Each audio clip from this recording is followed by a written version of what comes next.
A poor little girl ran into a restaurant and interrupted a billionaire's dinner.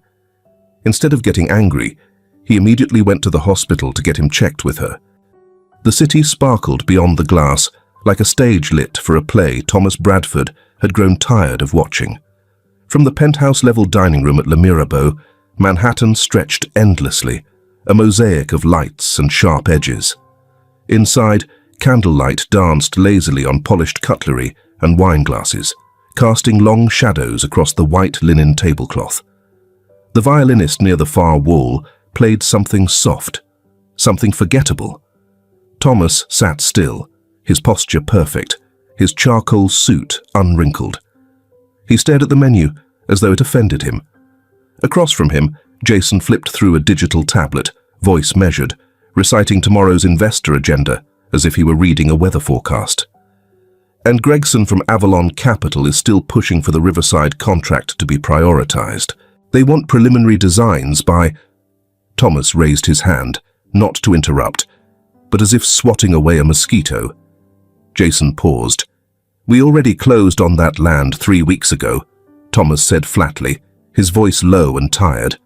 "I know, but they're concerned about delays on the permit side." Apparently, the zoning commission... Thomas closed the menu, set it down with a soft click.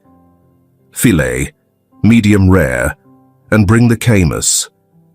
He spoke without looking up, as if the act of eye contact cost more energy than he could spare.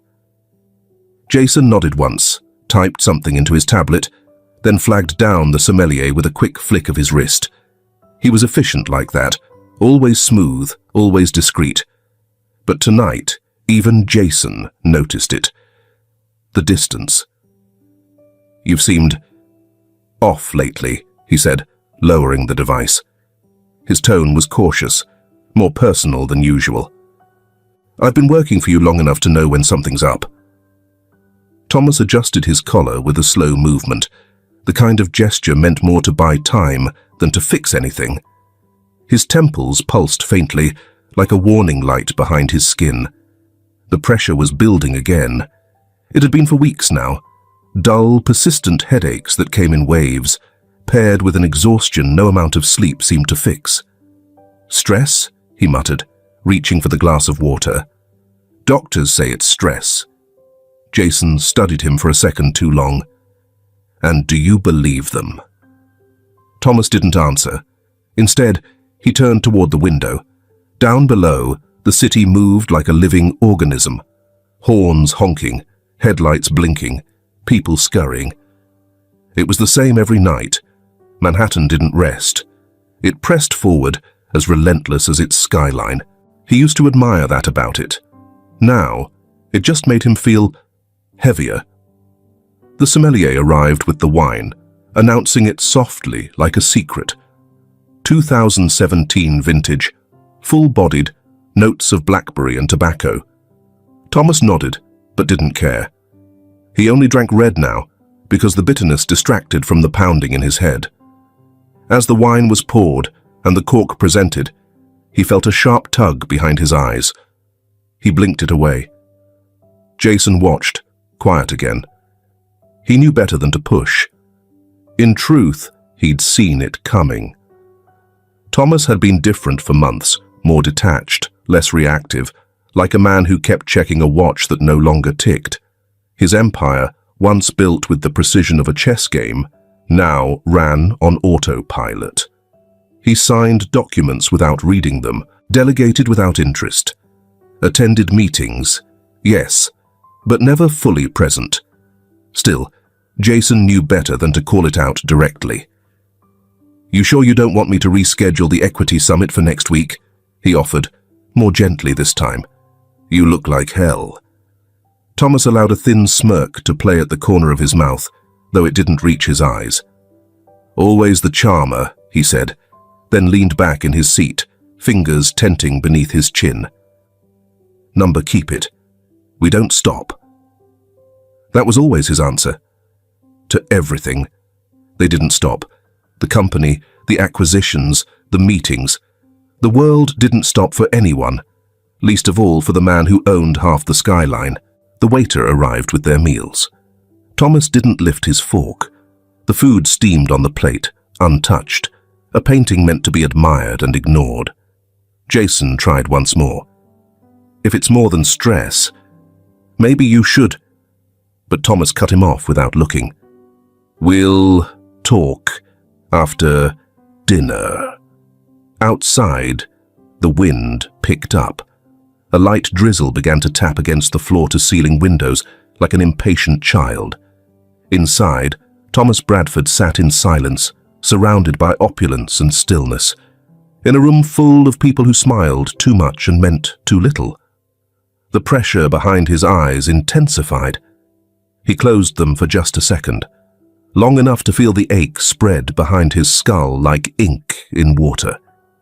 He didn't notice the door at the front of the restaurant swing open. Not yet. But someone, was already walking toward him, about to shatter everything. The violinist faltered, just slightly, barely more than a breath, but Thomas heard it. The note hung awkwardly in the air, clipped, as if startled by something it couldn't quite see. Then came the voice of the maître d', tight, embarrassed. Excuse me, miss, you can't—" The restaurant doors had burst open. Not flung, not slammed, just burst, like pressure finally escaping from something small and overfull. The sudden draft carried the sharp scent of wet pavement and something else. Dust, maybe, or sweat. City air clung to the girl who stood blinking beneath the golden lighting, as out of place as a coal smudge on fine linen. She looked 10, maybe 11, thin, rail-thin really, with a tangled braid down her back, and shoes that had long surrendered to holes. Her dress, a faded blue cotton thing, hung lopsided, clinging damply to her knees. One sock slouched, the other was missing entirely. Eyes. That was what Thomas noticed next.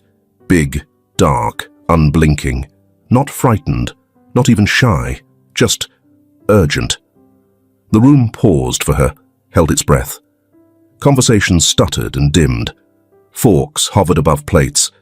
Even the wine glasses, mid-clink, seemed suspended in an invisible web. She scanned the dining room like she'd rehearsed it, like she'd seen this place before, maybe in passing, maybe through glass. And then she locked eyes with him. Thomas Bradford. There was no mistaking it. She knew who she was looking for. She walked, fast and deliberate, straight toward his table, ignoring the maitre d' trailing behind, red-faced and stammering apologies to anyone who would listen. Jason looked up from his tablet just as the girl arrived at their table and stopped. She was breathing hard, but not panicked. Her small hands rested firmly on the edge of the white linen tablecloth, fingertips still damp from the rain. Her eyes didn't waver. "Are you him?" she asked. Her voice was steady, soft, but not timid. "Are you Thomas Bradford?" Thomas blinked once. The room seemed to shrink, not in size, but in sound, in temperature, in the careful, manicured distance that had always kept people like her far from people like him. Jason stood halfway out of his seat. "Young lady, this is a private—" But Thomas raised a hand, just barely, and Jason sat again, frowning. Thomas turned to the girl. She couldn't have weighed more than 100 pounds soaking wet, and yet the force of her presence had carved a silence through a restaurant full of powerful people. He looked at her closely now. She was trembling slightly, not from fear, but from being soaked and out of place. Yet her gaze held. "Yes," he said slowly. "I'm Thomas Bradford." The maître d' arrived just behind her, breathless. "I'm so sorry, Mr. Bradford. I'll escort her out immediately." "She's fine," Thomas said, still looking at the girl. "Give her a moment." The maître d' froze, uncertain, then bowed his head and stepped back. A handful of patrons at nearby tables were openly staring. One woman in pearls leaned toward her companion and whispered something behind her hand. Another man chuckled under his breath. Thomas didn't care. For reasons he couldn't explain, didn't try to explain, he waved the noise away. The girl drew a breath. "I need to talk to you. It's important." "What's your name?" he asked. "Lily. Lily Carter." The name didn't register. Thomas glanced at Jason, but Jason gave a slight shake of the head. No clue. "And what's so important, Lily Carter?" he asked, still calm, though something sharp stirred in his chest. It had been a long time since anyone had spoken to him like this. Not deferential, not scripted, not rehearsed. Just real. Lily shifted her weight from one foot to the other. Her shoes squeaked against the polished floor. "My mom works for you," she said. Thomas frowned. "She does. She cleans your house. Emily Carter. She's there Tuesdays and Thursdays." That, he recognized, just barely. A quiet woman, polite. Never lingered, never looked him in the eye. The kind of person whose presence was felt only by the trail of order left behind.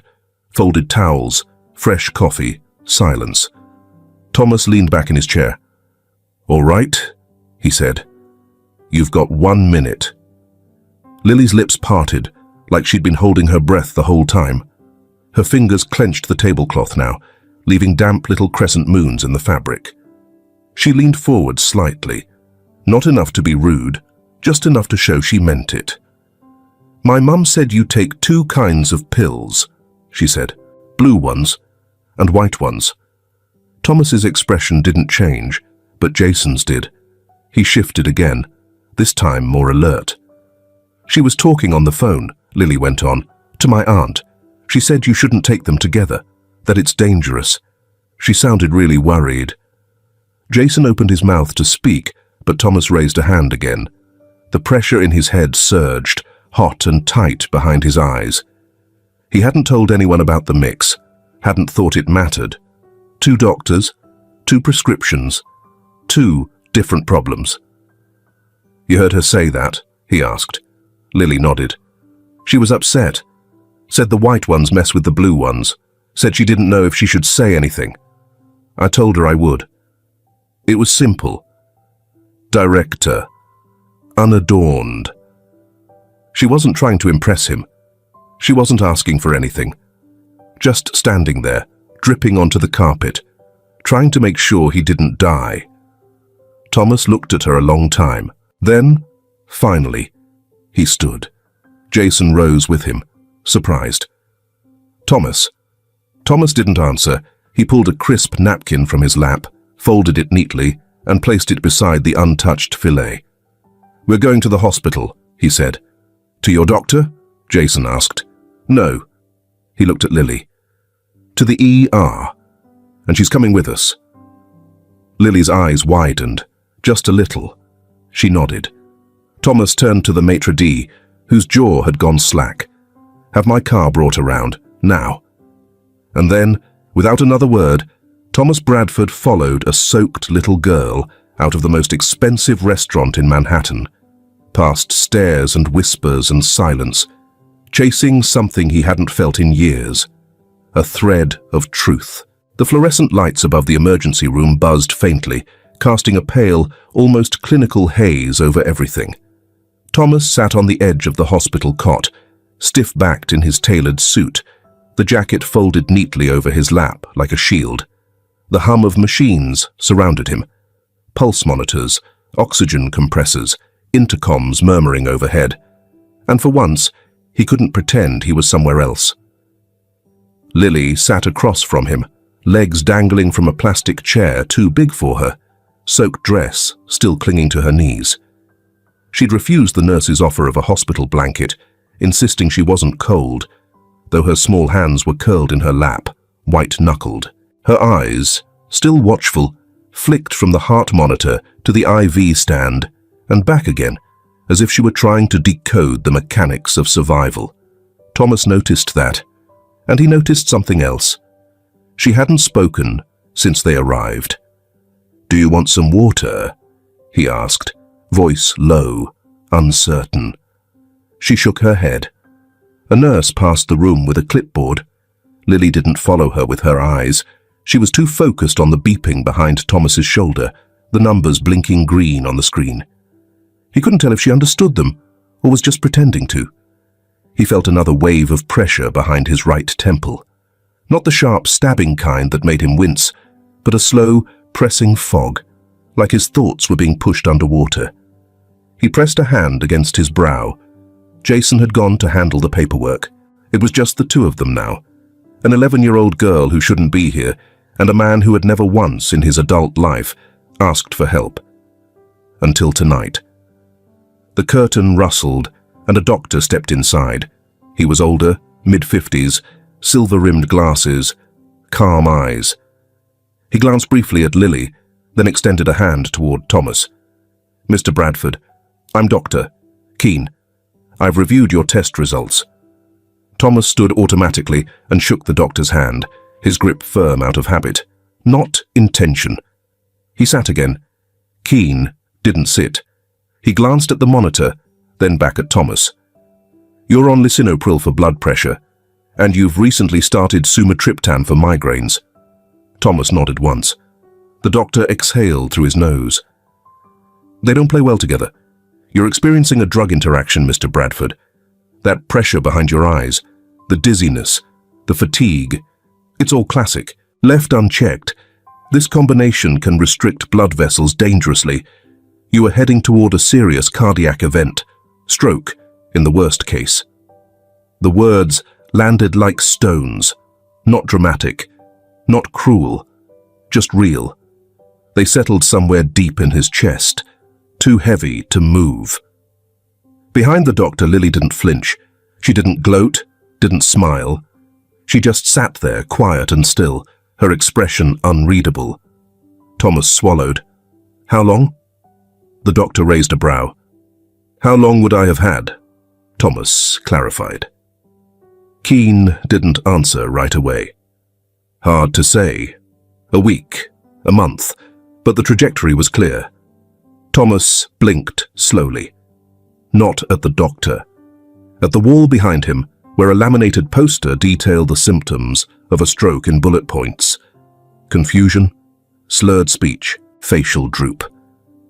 He remembered waking up last week with a numb arm and blaming the gym. He shifted on the cot, felt the paper crinkle beneath him.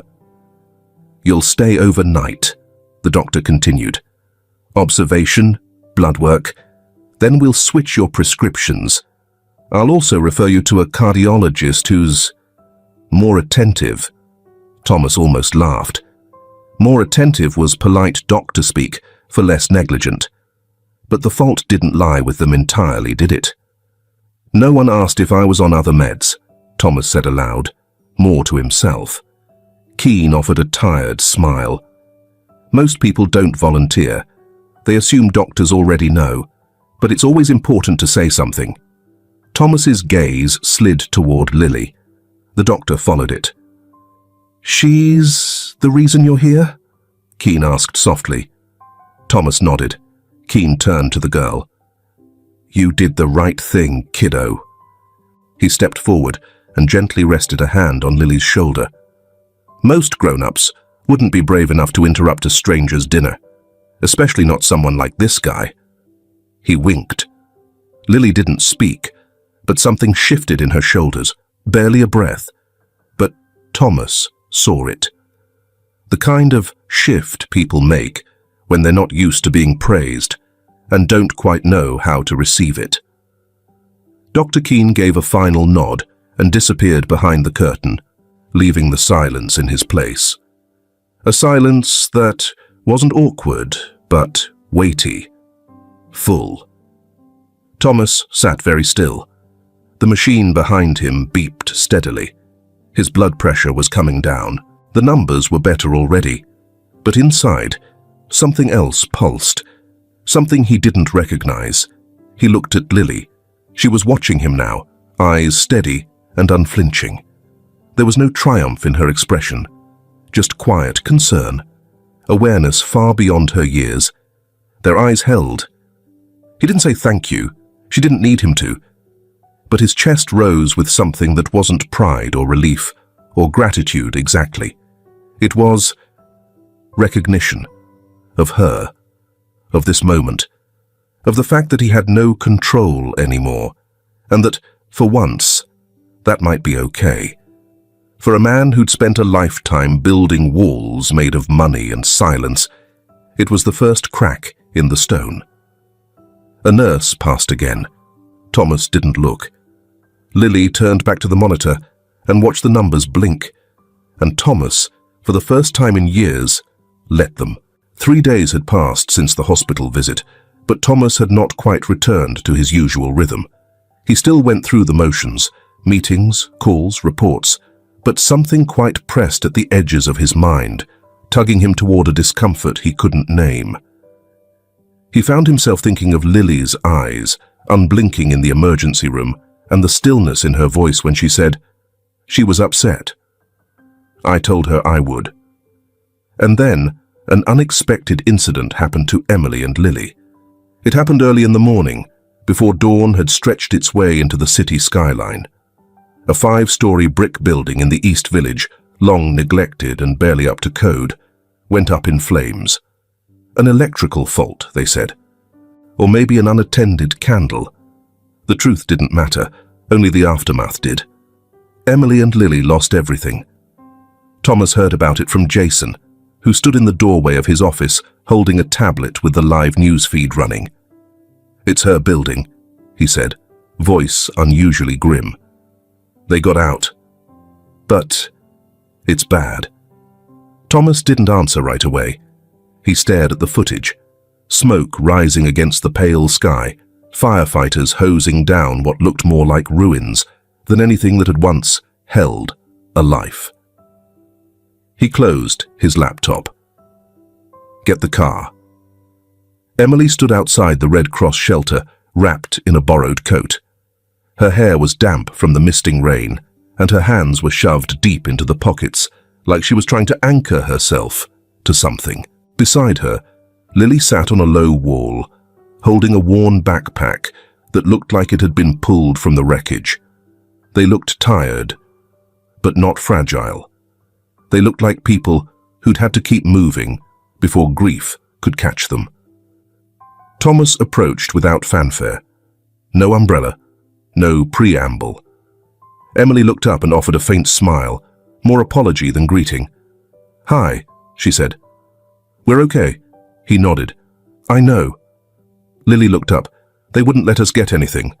Thomas crouched in front of her, eye level. "Things can be replaced." She tilted her head. "Even drawings." He paused. "Especially drawings." Lily considered that, then nodded solemnly. Thomas stood, looking at Emily now. "Where will you go?" She hesitated. "They're offering a temporary hotel placement. It's not much, just until I can find something else. Maybe a few weeks." "No," he said. She blinked. "No? You're not going to a hotel." "Thomas, my house is empty," he said. "Too many rooms, too much quiet. And after the hospital, and now this. This isn't a question. It's an invitation." Emily straightened. "I don't want charity." He shook his head once. "It's not charity. It's need. I need you there. Both of you." The words came without calculation. They were not rehearsed, not softened. Just honest. That was new for him. Strange. But it settled between them like truth always did. Uncomfortable, unavoidable, undeniable. Emily didn't speak right away. Her eyes flicked to Lily, who was now inspecting a blister on her thumb, completely unaware of the magnitude of the moment. Then she looked back at Thomas. "We'd be intruding. You'd be home." She didn't say thank you. He didn't expect her to. The drive to his townhouse was silent at first. Lily slept in the back seat, her head leaning against Emily's shoulder. Emily stared out the window, rain slicing across the glass in thin, silver lines.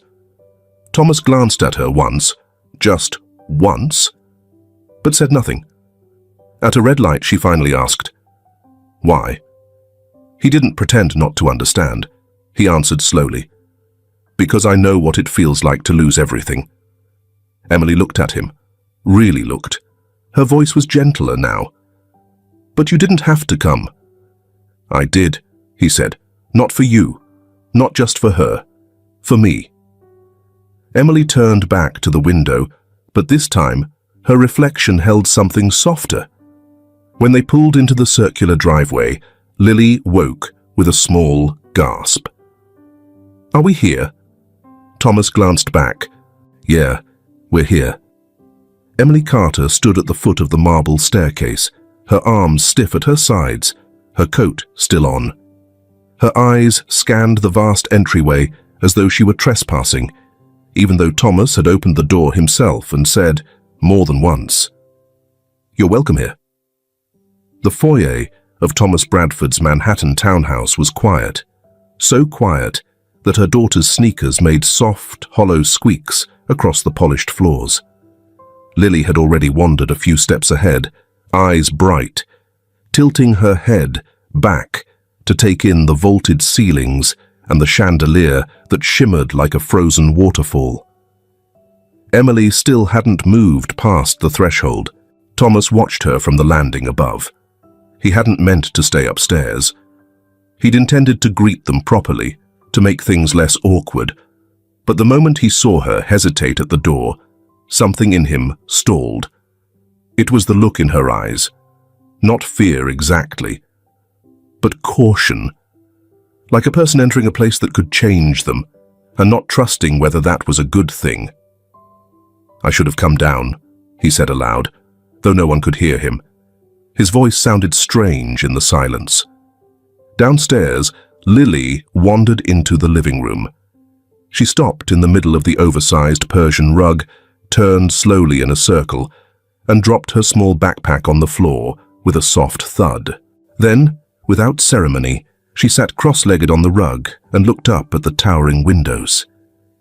It feels like a castle, but empty, she murmured. Emily turned sharply toward her daughter. Lily, she said, more gently than stern. Take your shoes off, honey. And don't sit on the floor.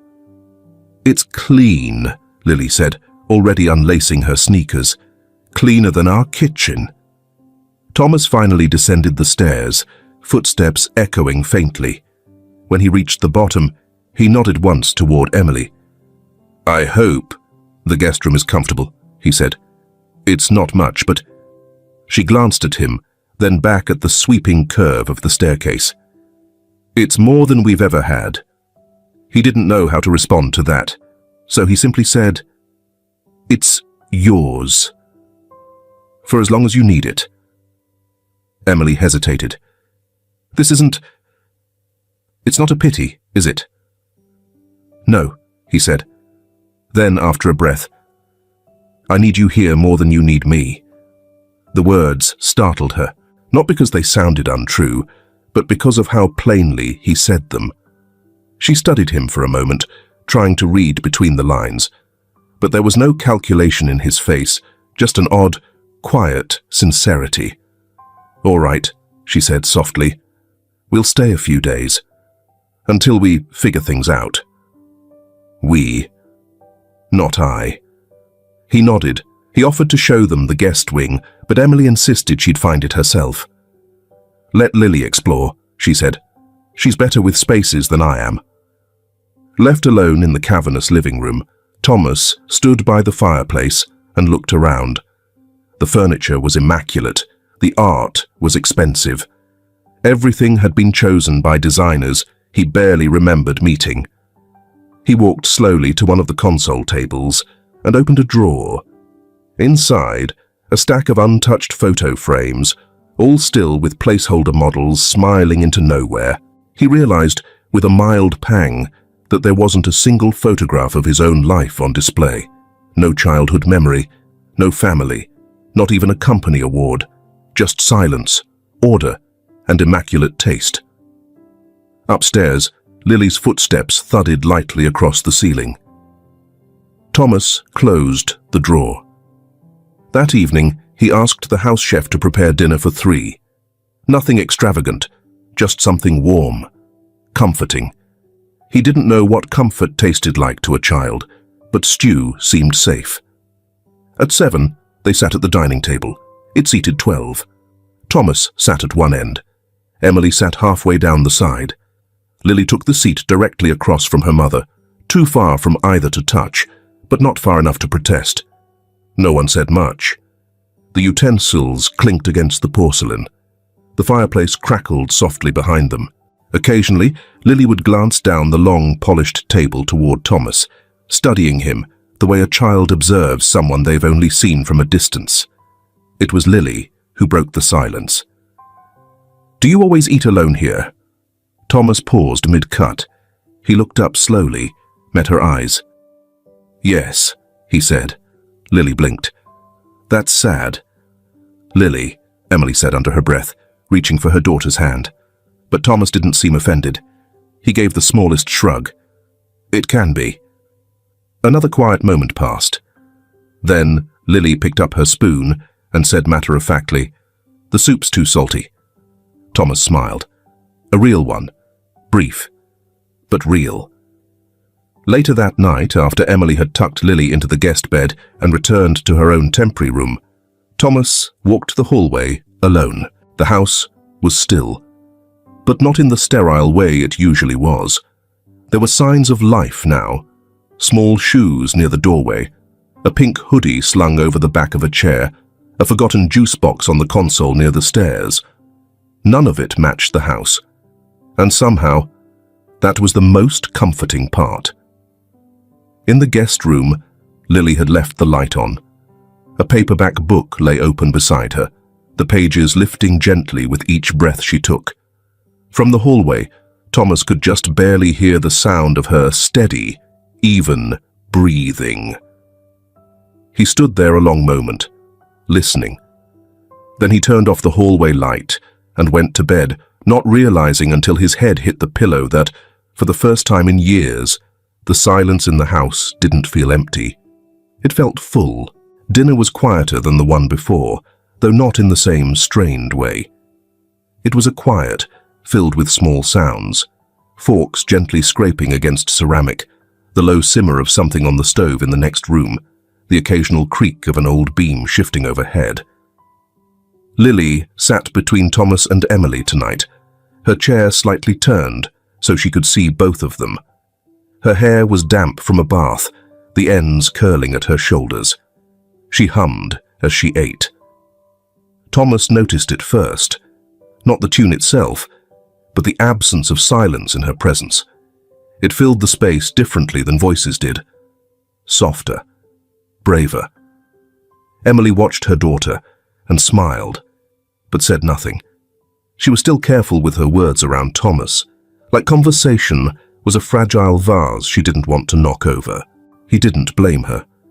Lily, without preamble, looked up at the tall windows that stretched above the dining room like cathedral arches. "Do you ever see stars from this house?" Thomas blinked. "What?" She pointed upward with her spoon.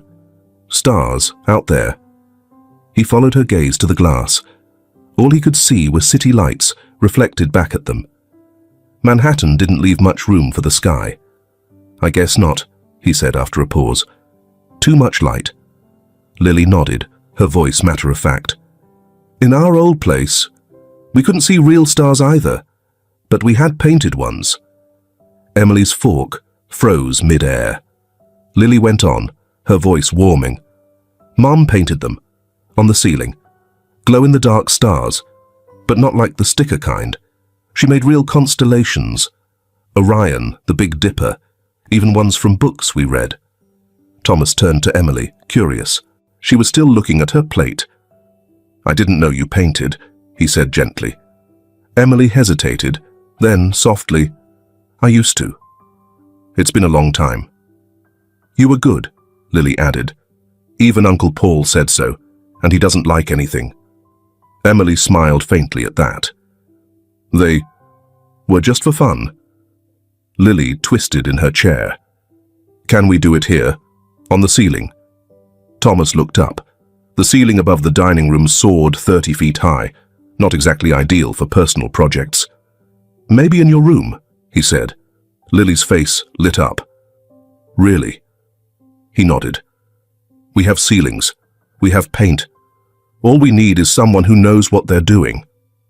Emily raised an eyebrow. I don't think I remember how. Thomas leaned back slightly, meeting her gaze. Then you'll just have to learn again. Her smile didn't quite reach her eyes, but it was there, and it lingered.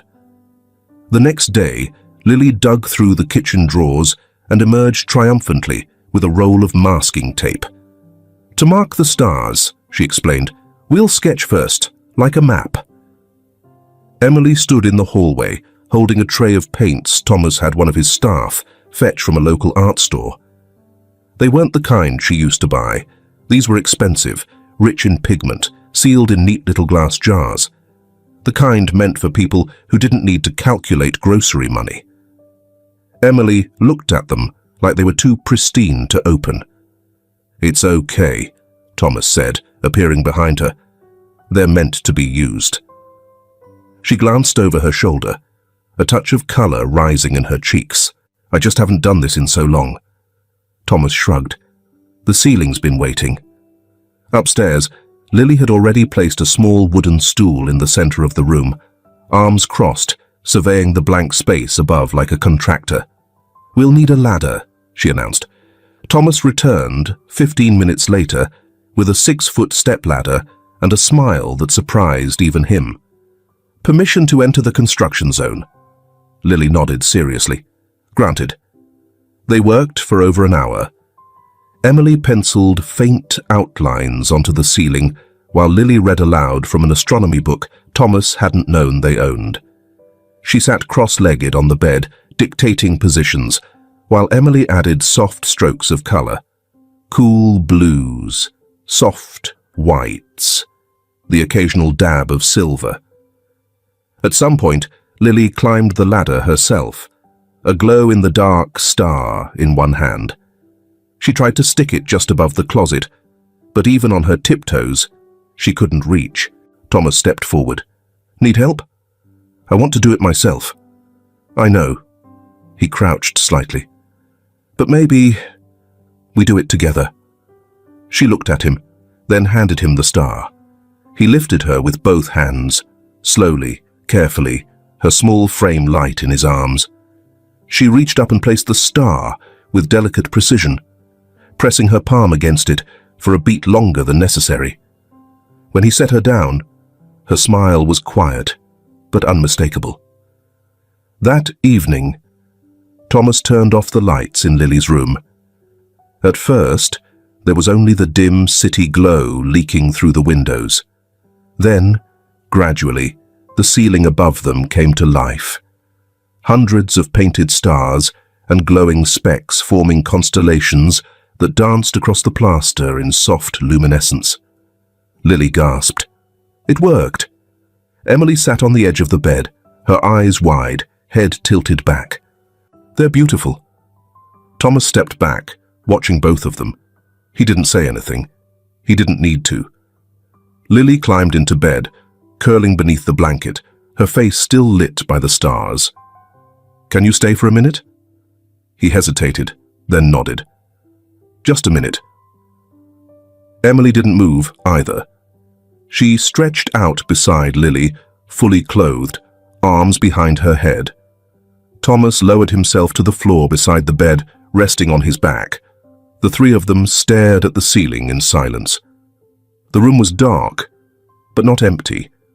The kind of dark that holds warmth, like a theater after the curtain falls, but before the lights return. Lily yawned. Emily blinked slowly. Thomas let his eyes drift upward to the glow that seemed impossibly still. A small hand reached down from the bed, brushing against his shoulder. He didn't flinch. He stayed there, grounded beneath a sky someone else had made, in a room he hadn't known could feel like home. In that quiet beneath stars they had built together, Thomas Bradford felt something shift. It didn't need a name. It just needed to be real. Rain came softly that morning, tracing long, trembling lines across the tall windows of the townhouse. The sky above Manhattan was a dull slate grey, and the usual hum of the street below seemed gentler, like the whole city had taken a breath it didn't quite know how to release. Emily was folding laundry in Lily's room when she found it. A stack of loose papers, printed in the school's standard template font, folded in half and shoved between a workbook and a glitter-glued folder. The first line caught her eye before she could stop herself. "My Hero," by Lily Carter. She sat on the edge of the bed, reading slowly. Her fingertips smudged the ink at one corner, but she didn't move. The words were simple, stitched together with the logic of a child. But what caught her off guard was the quiet weight of them. By the time she finished, her hands had stilled completely. She looked at the paper a moment longer, then smoothed the crease, refolded it, and walked downstairs. Thomas wasn't in the living room, nor the office. She finally found him at the breakfast table with a black coffee in one hand and his phone in the other. He looked up when she entered, surprised to see her holding something with such care. She placed the folded paper on the table in front of him. "What's this?" he asked. Emily hesitated. "Just something I think you should read." She didn't wait for a response. She turned and walked out with the same quiet firmness he'd come to recognize as her default when something truly mattered. He waited for a beat before unfolding it. The paper trembled slightly in his hand. He cleared his throat out of habit, though no one was there to hear. His eyes scanned the first line. "Some people think heroes have capes or superpowers, but I think heroes are people who listen. Not everyone listens. Not really." He stopped. Outside, a car splashed through a puddle. Inside, the kitchen clock ticked on, unbothered. He kept reading. "My hero is Thomas Bradford. He's very rich, and everyone listens to him. But one day, he listened to me. Even when no one else in the room thought I mattered, he listened and went to the hospital. And that's why he's still alive. I didn't save him. He saved himself, but only because he chose to listen." The words blurred slightly. He blinked, but didn't wipe his eyes. He didn't move at all. He hadn't cried in over a decade. Not when his father died. Not when his company went public. Not even when he first realized he was alone. But this caught him off guard. Not because it was grand or poetic, but because it was plain, honest, undeniable. "Heroes don't always fix everything. Sometimes they just stop and look and hear you. That's enough." Thomas let out a breath, long and unsteady. He folded the paper again, carefully this time, and sat back in his chair. The silence in the room was different now. He rose, walked to his office without knowing why, and closed the door behind him. The room was as it always was, cold, curated, hollow. The kind of space built to project control, not comfort. He sat at the edge of his desk, the essay still in hand, staring at the blank wall ahead. A knock came at the door. Not urgent, just present. Jason stepped inside. "Got a moment?" Thomas nodded, still holding the folded paper. Jason paused, studying him. His voice softened. "You okay?" Thomas looked up. His eyes were slightly red, and for once, he didn't bother pretending otherwise. He held the paper out silently. Jason took it, read it slowly. His face didn't change much, but his shoulders shifted a little. When he reached the last line, he exhaled through his nose. "She gets it," he said. Thomas let out a quiet, surprised sound, almost a laugh, almost a sigh. "She does," he said. "More than I ever did." Jason set the paper down gently. "She wrote that for school." Thomas nodded. "Didn't tell anyone?" "Of course not." Jason was quiet for a moment. "You want me to frame it?" Thomas blinked, and for a second, the idea almost made him smile. "No," he said. "Not yet." Jason nodded, then turned to go. But before he left, Thomas spoke again. "I don't think I've ever really lived," he said, voice almost too low to hear. Not until she walked into that restaurant. Jason lingered in the doorway, hands in his pockets. He didn't answer right away. When he did, it was simple. Then maybe that was the beginning. Thomas sat alone after that, his fingers resting on the folded essay like it was something fragile, something alive. He didn't reread it. He didn't need to. The words had already settled inside him, quiet and sure.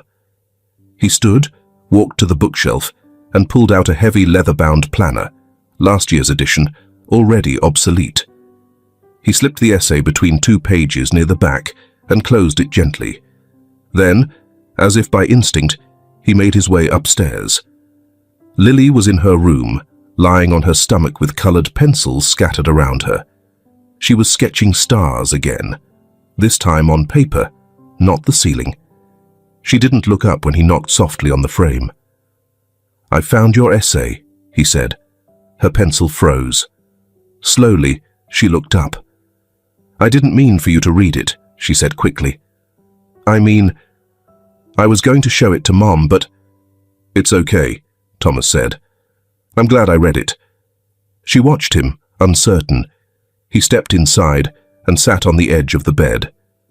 "You called me a hero." "Well, yeah. I'm not." Lily tilted her head. "You don't have to be everything. You just have to care." Thomas looked at her then, really looked at her, the way her hair curled at the edges, the way her eyes held too much understanding for someone so young. He thought about all the things she'd seen, all the things she carried, quietly. "I'm trying," he said. "I know," she replied, without hesitation. He stood and turned to leave, but before he did, he looked back. "You saved me." Lily smiled. "Good," she said, "'cause I kinda like having you around." That night, when Thomas walked through the hallway, he paused at Lily's door again. The stars above her glowed softly, casting pale green light on the walls. Her breathing was slow, steady. The essay was tucked away now, hidden in a planner no one used anymore, but its words echoed with him, still, quiet, resilient, undeniable. And in their echo, Thomas Bradford felt not heroic, but human. The morning was still dark when Thomas pulled out of the garage. No driver, no schedule, just him, behind the wheel of a grey sedan that blended into traffic like it had something to prove. A baseball cap pulled low, a sweatshirt zipped halfway, and his phone silenced in the cup holder beside a lukewarm coffee. He wasn't drinking. He drove west, through the narrow arteries of the city, watching the skyline dissolve into stacked brick and faded murals, into neighborhoods the news only mentioned when things went wrong. He didn't tell Jason where he was going. He didn't bring a notepad or a camera crew. He wasn't here to inspect. He was here to see. At a 4-way intersection, the traffic light flickered yellow as he slowed. A boy, maybe 7, stepped off the curb holding the hand of a younger girl. She wore mismatched boots and a pink backpack, far too big for her frame. The boy held his arm out instinctively, shielding her from a passing van. Thomas stopped, watched. The boy never looked up, never waved a thank you. He just walked, head down, hand steady. The girl skipped beside him like it was a game. When they were gone, Thomas exhaled and drove on. The street narrowed. Fences leaned into the sidewalks like tired men. A basketball hoop clung to a rusted pole, net long gone. There were murals on the walls, bright colors fading into brick, portraits of men with halos, and words like hope, rise, belong. He parked near a corner store and stepped out. It was early, but already kids were gathering in front of a closed community center, kicking a deflated soccer ball between cracked tiles. No one noticed him. He was just another stranger in a city full of them. A girl about Lily's age sat on the stoop beside a laundromat, coloring on the back of a paper grocery bag. She paused to wipe her nose with her sleeve, then went back to sketching. Stars, maybe. Hard to tell from here. Thomas took it all in, the broken pavement, the laughter, the quiet resilience, and felt something settle in his chest. It wasn't guilt, not anymore. It was responsibility, the kind you didn't outsource. He didn't stay long. He didn't need to. The boardroom buzzed before he entered. 12 chairs, 11 men, 1 woman, all polished, all waiting.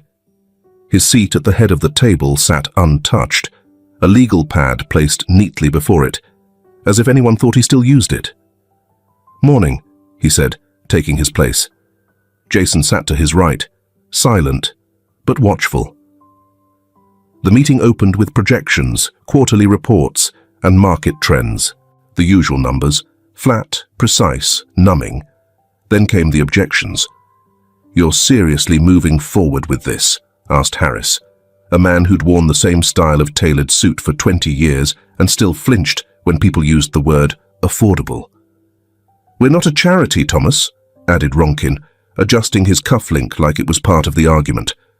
Thomas didn't flinch. He turned his laptop toward the screen behind them and clicked to the first slide. It wasn't a chart. It wasn't a rendering. It was a photo. Lily, in her room, sitting cross-legged on her bed, head tilted back, looking up at a ceiling full of hand-painted stars. The glow cast soft shadows across her cheeks. Her eyes were wide, her mouth slightly open in quiet awe. A few murmurs. Someone shifted in their chair. Thomas stood. "I used to think that too," he said quietly. "That profit was the only marker of success, that if we hit our numbers, we were doing our jobs." He clicked again. A satellite image of the neighborhood he'd driven through that morning appeared. Rows of run-down housing, a shuttered school, a patch of green, overrun with weeds where a playground used to be. "Then I realized something," he continued. "Most of what we build doesn't serve the people who need it most. It serves those who already have options." A long pause. "Sometimes, profits aren't the thing to be most proud of." No one applauded. That wasn't the kind of room this was, but no one interrupted either. That, in itself, was something. Weeks later, a quiet transformation began. In a forgotten corner of the city, an old lot was cleared. No press release, no groundbreaking ceremony. But by the second week, workers were planting trees and sanding down rusted swings. The city hadn't authorized anything. They didn't need to. The land was privately owned by Bradford Development, and Thomas had signed off without fanfare. When Emily saw the report on the local news, "Small Park Restored in West Bronx," blinking across the screen, she called him into the living room. "Is this you?" she asked, one brow raised. Thomas shrugged. They needed somewhere to look up at the stars. Emily didn't say anything at first. Then she smiled. Not the polite kind, the kind with teeth and memory and warmth. "You're changing," she said. "Trying." Lily, curled up beside her with a blanket, grinned. "You should name the park after someone." "Who?" Thomas asked. Lily shrugged. "Maybe someone who listens." Back in his office one evening, Thomas sat alone. The plans for the affordable housing development were laid out in front of him. Floor plans, elevations, community spaces, low-income units mixed with market rate, solar panels, walkable access to transit. He'd gone over every detail, asked questions the architects weren't used to hearing. The legal team had sent over the final draft. He reached for a pen. Not the Mont Blanc executive roller on his desk, not the stylus for his tablet. A fountain pen. Heavy, brass, worn at the grip. A gift from his father, long forgotten at the back of a drawer until last week. He opened the cap slowly, dipped the nib in ink, and signed. The stroke trembled slightly. Not with hesitation, but with weight. He leaned back, watching the ink dry. It wasn't just a project.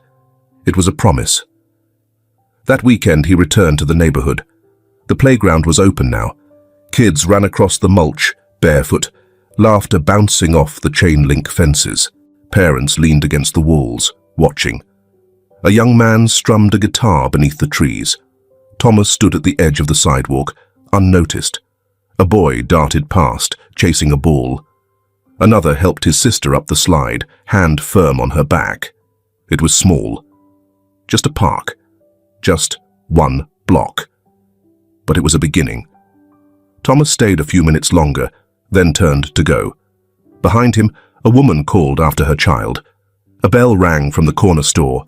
Somewhere nearby, a mural was being repainted, and the city, slowly, was becoming something new. Not because of headlines or deals, but because one man, quietly, deliberately, had chosen to listen, to stop, to see, and to act. The air inside the townhouse had shifted.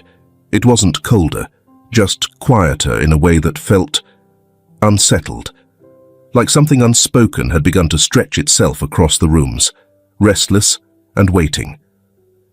Emily stood by the window, mug in hand, untouched tea cooling, as she watched Lily in the courtyard below. The girl was chasing leaves, laughing at the way they danced along the stone path. Autumn was soft this year, brushing against the city instead of slamming into it. Thomas was reading at the kitchen table. Or pretending to. The newspaper hadn't turned a page in 15 minutes. Emily spoke first. "I think it's time we move out." The words weren't sharp, not even abrupt, just gently firm, as if she'd been carrying them in her mouth for days, waiting for the right moment to let them go. Thomas looked up. "Move out?" She turned from the window, nodding once. "Lily's starting to call this place home. She called the guest room hers yesterday, and when she drew our family for school, she put you in it." He blinked slowly. "I don't see the problem." "She's confused, Thomas, and I don't want her heart breaking if this turns out to be temporary." His voice dropped. "It's not temporary." She crossed her arms, leaning against the windowsill. "But it feels borrowed, and I need to teach her not to live on borrowed things." Thomas stood, not rushed, but deliberate. He walked to the edge of the counter, one hand resting flat against the marble, like he needed its solidity. "You're not borrowing," he said. "You're not guests." Emily offered a soft smile. "We don't belong in this world." "Yes, you do," he said, almost before she finished. "Maybe more than I do." She looked at him, really looked, and for a second, he didn't feel like the man who owned this building, or the man who built entire blocks from scratch. He looked like someone afraid of losing something that made him feel real. He walked around the counter and stopped in front of her. "I've been trying to figure out how to ask this, and I'm not good at these things." He swallowed, hands loose at his sides. "But I want you to stay. Both of you." She shook her head gently. "Thomas." He cut her off, not with force, but with a quiet edge of desperation. "Not because I need a cleaner, not because Lily brings life to this place, but because I need you. I need you both." Emily's eyes flickered.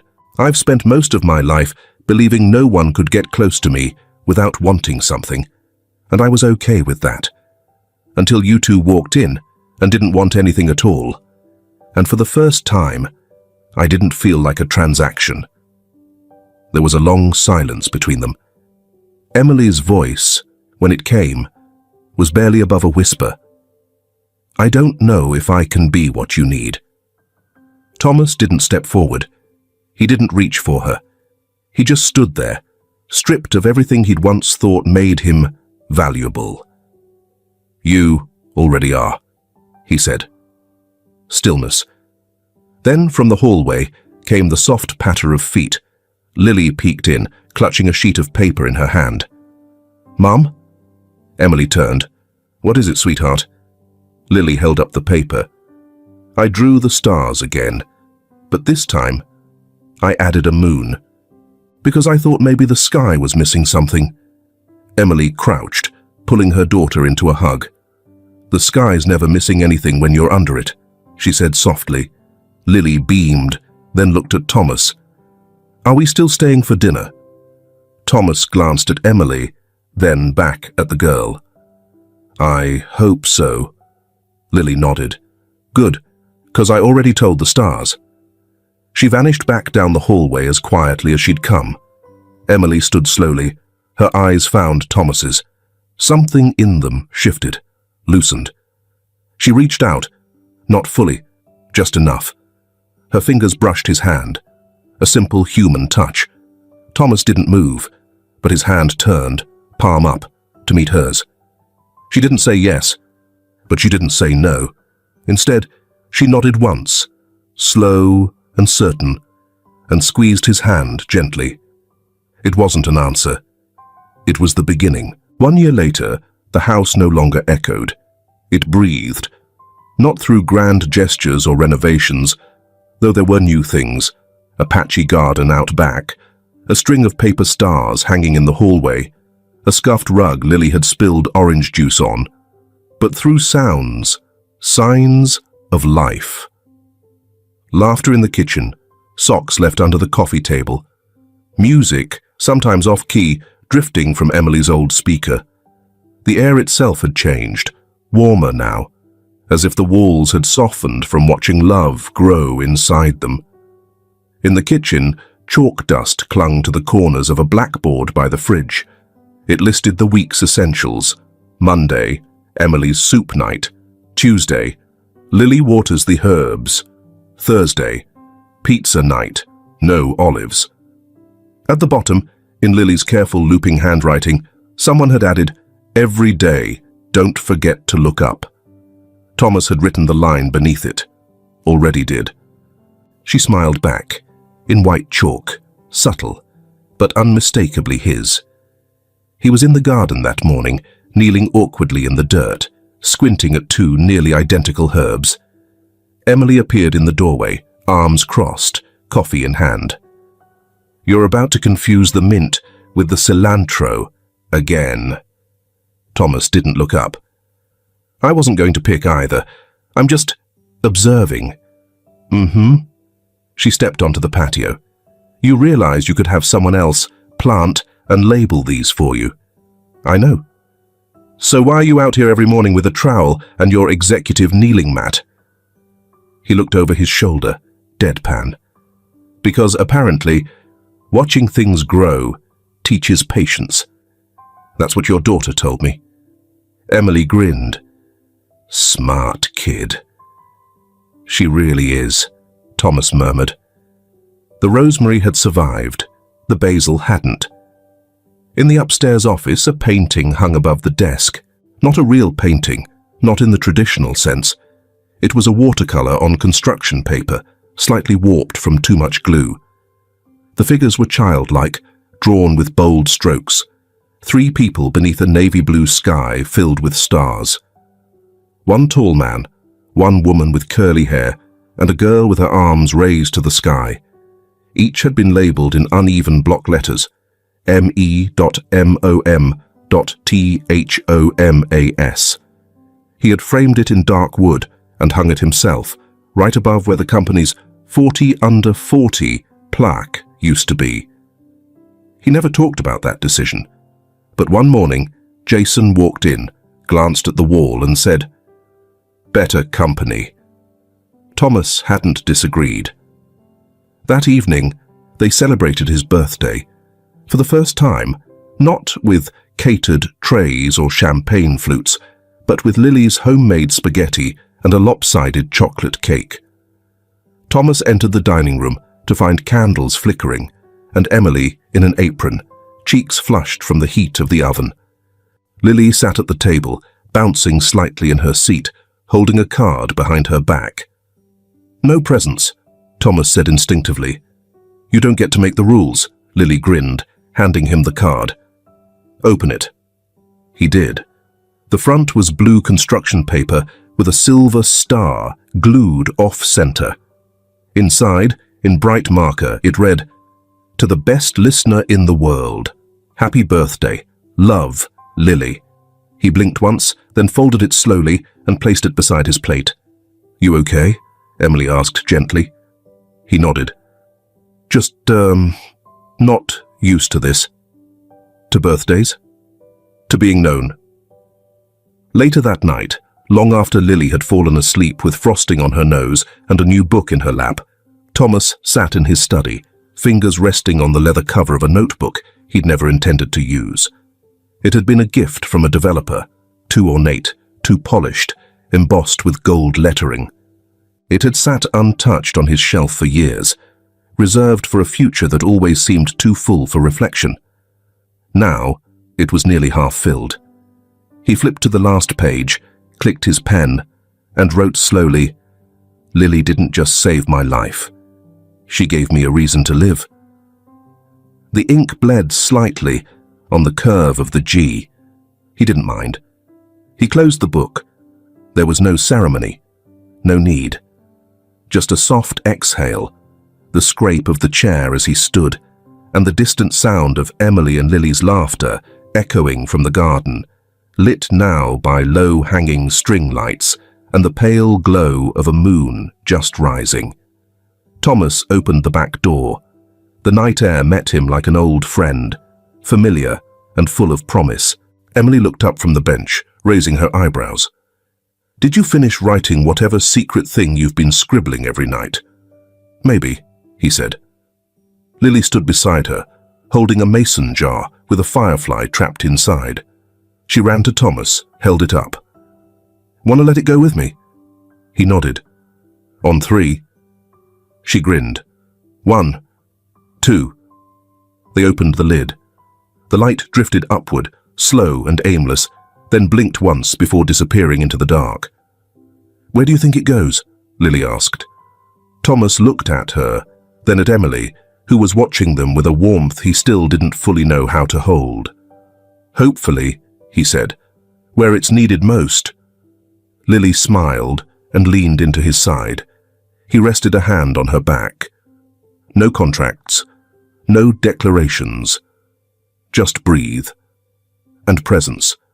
And the quiet truth of a house no longer echoing, but humming softly with something real. A home, a family, 3 people, and the stars. A little girl cried in